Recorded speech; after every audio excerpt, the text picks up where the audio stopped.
আজ লাউয়ের দারুণ একটা রেসিপি বানাতে চলেছি। সত্যি বলছি বন্ধুরা, এই রেসিপি দেখার পর এই রেসিপির প্রেমে পড়ে যাবেন এইটুকু বলতে পারি। যারা লাউ খেতে একেবারেই পছন্দ করে না, বিশেষ করে বাচ্চারা, একদম চেটে পুটে খাবে। নাস্তা, টিফিন, স্ন্যাক্স বা কোনো পরোটা এই সমস্ত কিছুই বানাচ্ছি না। আপনারা পুরো রেসিপিটা দেখুন, আশা করছি ভীষণ ভালো লাগবে।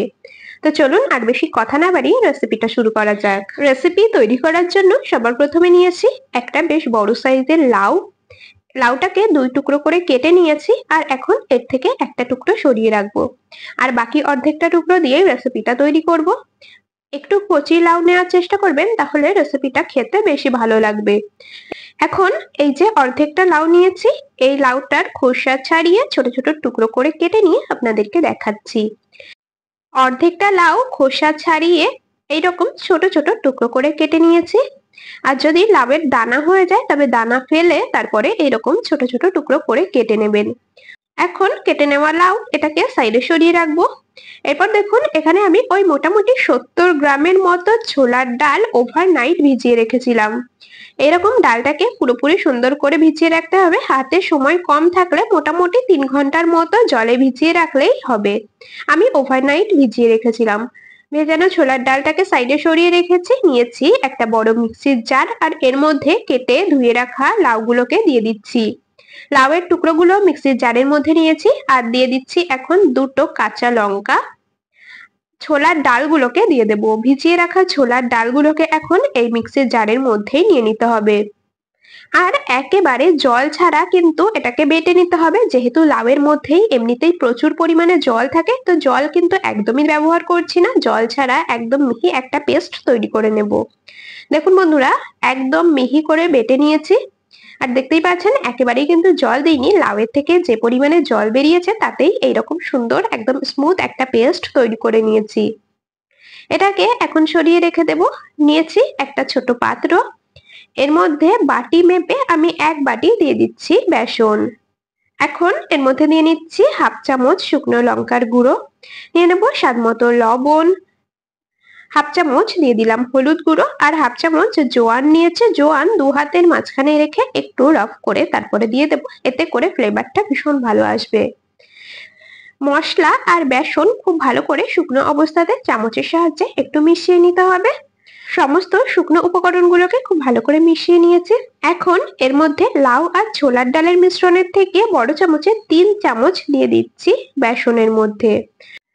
এখন এই সমস্ত উপকরণ খুব ভালো করে মিশিয়ে নিতে হবে। একটা চামচের সাহায্যেই আমি মিশিয়ে নিচ্ছি, চাইলে আপনারা হাত দিয়েও কিন্তু কাজটা করে নিতে পারেন। এখন এর মধ্যে অল্প অল্প করে জল দিয়ে একটা মিশ্রণ রেডি করে নিতে হবে। যে এরকমটা আমরা পকোড়া ভাজার সময় বা বড়া করার সময় ব্যাটার তৈরি করে নিই, ঠিক ওই রকম ঘন করেই কিন্তু ব্যাটার রেডি করে নিতে হবে।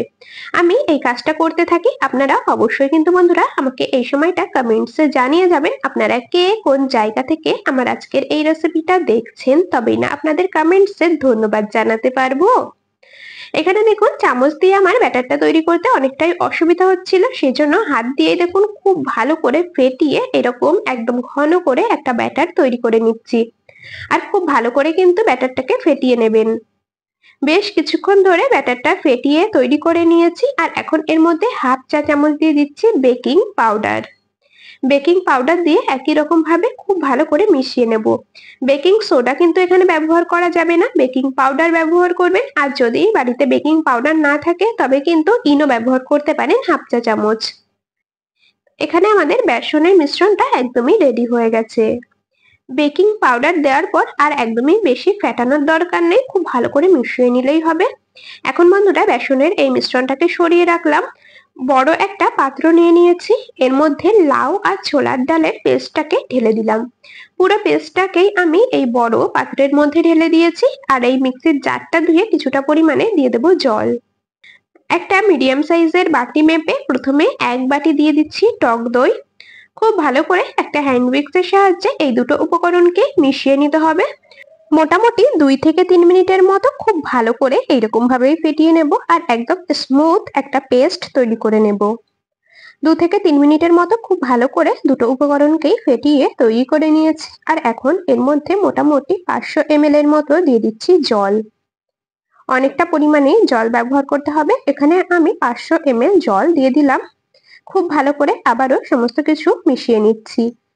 রেসিপিটা কিন্তু একটু ঝোল ঝোল হয়, সেই জন্য এখানে আমি 500 ml জল দিলাম। খুব ভালো করে মিশিয়ে নিয়েছি। দিয়ে দিচ্ছি স্বাদ মতো লবণ, পরিমাণ মতো দিয়ে দিচ্ছি হলুদ গুঁড়ো, 1 চা চামচ দিয়ে দিচ্ছি শুকনো লঙ্কার গুঁড়ো। আপনারা নিজেদের টেস্ট অনুযায়ী লঙ্কার গুঁড়োর পরিমাণ কম বেশি করে দিয়ে নেবেন। আর 1/2 চামচ দিয়ে দিলাম ধনে গুঁড়ো। খুব ভালো করে গুঁড়ো মশলাগুলোকে দিয়ে মিশ্রণের সাথে মিশিয়ে নিচ্ছি। খুব ভালো মতো করে মশলাগুলোকে দিয়ে এই মিশ্রণের সাথে মিশিয়ে নিতে হবে। বন্ধুরা, যারা লাউ খেতে একদমই পছন্দ করে না তাদেরকে এই রেসিপি বানিয়ে দিতে পারেন। একদমই বুঝতে পারবে না যে রেসিপিটা আপনি লাউ দিয়ে তৈরি করেছেন। টেস্টের জন্য 1 চামচ দিয়ে দিলাম চিনি। খুব ভালো করে আবারও চিনিটা দিয়ে মিশিয়ে নিয়ে মিশ্রণটা তৈরি করে নিয়েছি। এখন এই পাত্রটাকে সাইডে সরিয়ে রাখবো। ওভেনে বসিয়ে দিয়েছি একটা কড়াই। কড়াইটা গরম করেছি হালকা। এর মধ্যে দিয়ে দিলাম 1 চামচ সাদা তেল। তেল দিয়ে হালকা করে গরম করে নেব, খুব বেশি গরম করার দরকার নেই।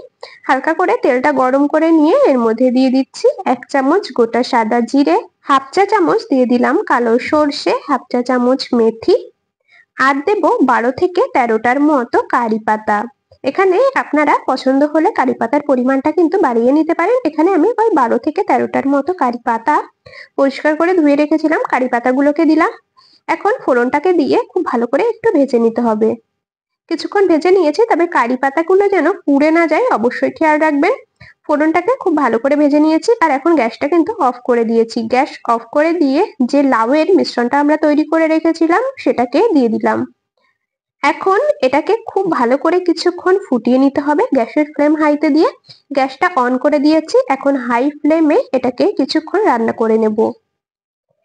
আমার মনে হচ্ছে এর মধ্যে একটু লবণ হলুদের পরিমাণটা কম হয়েছে, সেজন্য পরিমাণ মতো আরো কিছুটা পরিমাণে লবণ আর হলুদ দিলাম। খুব ভালো করে মিশিয়ে নেব আর এইরকম ভাবে বেশ কিছুক্ষণ ফুটিয়ে নেব, মোটামুটি 8 থেকে 10 মিনিটের মতো। গ্যাসের ফ্লেম মিডিয়াম টু হাইতে দিয়ে এটা ফুটতে থাকুক আর এই সময় আমরা আরো কিছু কাজ কমপ্লিট করে নেব।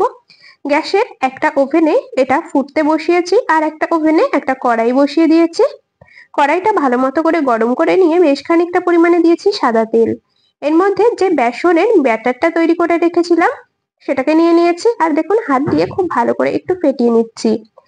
এর থেকে অল্প অল্প করে নিয়ে বড়ার আকারে ভেজে নিতে হবে। দেখুন ঠিক এইরকম ভাবে ছোট ছোট করে নিয়ে বড়ার আকারে এগুলোকে বেশ সুন্দর লালচে রং করে এপিঠ ওপিঠ উল্টে ভেজে নেব। যেহেতু এর মধ্যে বেকিং পাউডার দেয়া রয়েছে, তো কড়াইতে মানে তেলে দেওয়ার সাথে সাথেই দেখবেন অনেকটা পরিমাণে ফুলে উঠেছে। এক ব্যাচে আমার যেহেতু সমস্ত বড়াগুলোকে ভাজা হবে না, সেজন্য আমি 2 ব্যাচে করেই কিন্তু এগুলোকে ভেজে নেব। প্রথম ব্যাচের পকোড়াগুলোকে দিয়ে দিয়েছি তেলের মধ্যে, খুব ভালো করে এপিঠ ওপিঠ উল্টে বেশ সুন্দর লালচে রং করে ভেজে নেব। একটু সময় নিয়ে গ্যাসের ফ্লেম মিডিয়াম টু লোতে রেখে, এতে করে ভেতরটা কাঁচা থাকবে না, ভেতরটা পুরোপুরি সেদ্ধ হয়ে যাবে, সেই রকম ভাবেই কিন্তু ভেজে নিতে হবে গ্যাসের ফ্লেম মিডিয়াম টু লোতে রেখে। বন্ধুরা, পকোড়াগুলোকে ভাজতে ভাজতে প্রতিদিনকার মতো আজও আপনাদের সাথে একটা কথা শেয়ার করে নিই। আপনারা যদি আমার আজকের এই রেসিপিটা ইউটিউব চ্যানেল থেকে দেখে থাকেন, চ্যানেলটি সাবস্ক্রাইব করে বেল নোটিফিকেশন অলে সেভ করে রাখবেন। আর যদি ফেসবুক পেজ থেকে দেখে থাকেন, পেজটিকে ফলো করে রাখবেন এইরকম আরো দারুণ দারুণ রেসিপির আপডেট সবার আগে পাওয়ার জন্য। খুব ভালো করে পকোড়াগুলোকে ভেজে নিয়েছি আর একটা ছাঁকনি দিয়ে তেল ঝরিয়ে তুলে নিলাম। এইরকম ভাবে সমস্ত পকোড়াগুলোকে ভেজে নিয়েছি। দেখুন পকোড়াগুলো কতটা পরিমাণে সফট হয়েছে, একটা আপনাদেরকে একটু ভেঙে দেখিয়ে দিচ্ছি। দেখুন ভেতরটা কতটা পরিমাণে নরম আর সফট হয়েছে। আর প্রত্যেকটা পকোড়াই দেখতেই পাচ্ছেন খুবই সুন্দর সফট তৈরি হয়েছে। এগুলোকে সাইডে সরিয়ে রাখলাম আর চলে এলাম আবারও ওভেনের কাছে। এদিকে যে কারিটাকে ফুটতে বসিয়েছিলাম, মানে জাল হতে বসিয়েছিলাম, মোটামুটি 10 থেকে 12 মিনিটের মতো গ্যাসের ফ্লেম মিডিয়াম টু হাইতে দিয়ে কিছুক্ষণ ফুটিয়ে নিয়েছি। এখন এর মধ্যে ভেজে রাখা পকোড়াগুলোকে দিয়ে দিতে হবে। পকোড়াগুলো দেখুন হাত দিয়ে এইরকম ভাবে একটু চেপে চেপে মানে একটু ভেঙে ভেঙে দেবো, এতে করে কারি খুব সুন্দরভাবে পকোড়ার মধ্যে ঢুকবে আর খেতে ভালো লাগবে। একটু এরকম ভাবে পকোড়াগুলোকে চেপে চেপে হাত দিয়ে চেপে চেপে একটু ফাটিয়ে দেবেন, তাহলে খেতে বেশি ভালো লাগবে। সমস্ত পকোড়াগুলোকে কারির মধ্যে দিয়েছি, খুব ভালো করে আবারও স্প্যাচুলার সাহায্যে নেড়ে চেড়ে সমস্ত কিছু মিশিয়ে নিচ্ছি।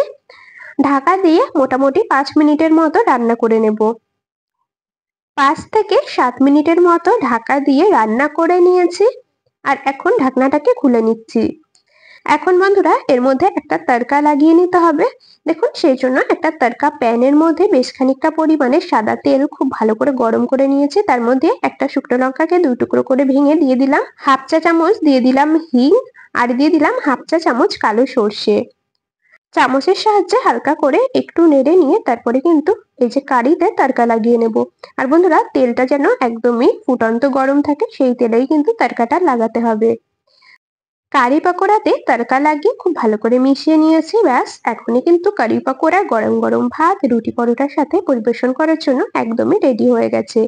আর চাইলে কিন্তু আপনারা শুধু শুধু এই কারি পাকোড়া খেতে পারেন, খেতে দারুণ লাগে।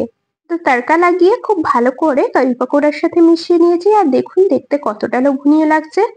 বন্ধুরা শুধু খেতেও কিন্তু দুর্দান্ত লাগে, আপনারা অবশ্যই বাড়িতে একবার ট্রাই করতে পারেন। আর গরম ভাত, রুটি, পরোটার সাথেও কিন্তু দারুণ লাগে। আর যেহেতু লাউ দিয়ে তৈরি করা হয়েছে, আমাদের স্বাস্থ্যের জন্য তো লাউ ভীষণই উপকারী।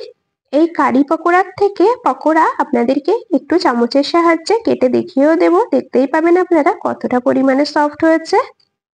দেখুন পকোড়াগুলো কতটা পরিমাণে নরম তুলতুলে হয়েছে, খেতে দারুণ লাগে, একদম মুখে দেওয়ার সাথে সাথেই মিলিয়ে যাবে।